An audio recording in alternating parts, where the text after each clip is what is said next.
Road problem, road కూడా బాగాలేదు. Gate నుంచి వస్తే చాలా మంది పిల్లలు చనిపోయారు. రోడ్డు బాగుంది, ఇక్కడ చల్ల దుమ్ముతోని అన్ని వ్యాధులు వస్తున్నాయి.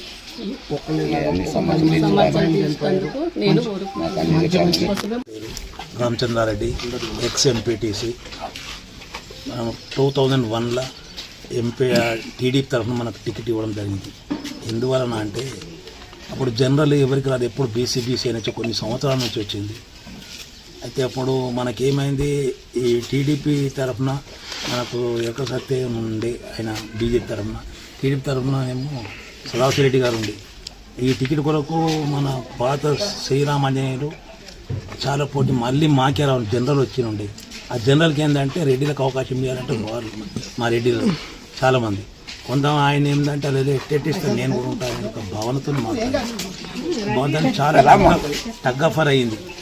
అయితే లాస్ట్కు ఒక 15 దినాల దాకా కూడా బీఫామ్ ఇచ్చిన నాకు ఎవరు గెలవదు.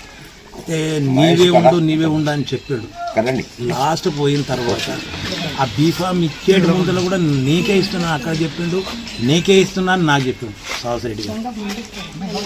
ఇచ్చేటి ముందులో వచ్చినాక ఊర్లో పెద్ద మీటింగ్ ఇక్కడ హనుమాన్ వెంకటేశ్వర టెంపుల్ దగ్గర మీటింగ్ పెట్టి ఏం మాట్లాడండి, అరే మా వీళ్ళంతా రెడ్డిలు ఏం చేస్తారు, మీరు ఏం చేస్తారు, వీళ్ళంతా మనం బీసీలేం కదా, మీ వారి కేంద్ర కాడికి పోయినా కానీ ఏమంటే ఏమనుమానం అనేది ఒక భావన చెప్పింది.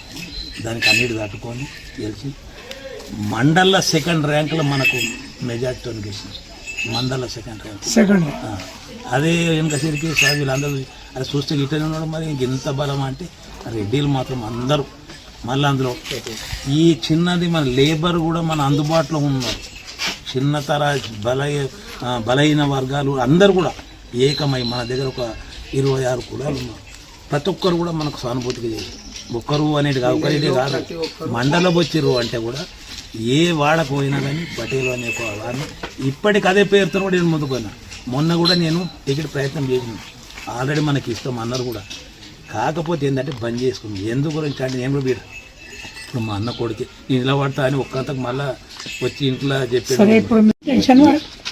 గ్రామ ప్రజల తరఫున, మా కార్యకర్తల తరఫున, మా పెద్దల తరఫున అందరికీ మీడియా మిత్రులకు, మా శ్రేయోభిలాషులకు నా హృదయపూర్వక ధన్యవాదాలు. ఈరోజు ఇస్నాపూర్ మున్సిపాలిటీలోని 2వ వార్డు మహిళా అభ్యర్థి అయిన స్వరూప గోపాలరెడ్డి గారు పోటీ చేయడం జరిగింది. ఈ పోటీ చేయడానికి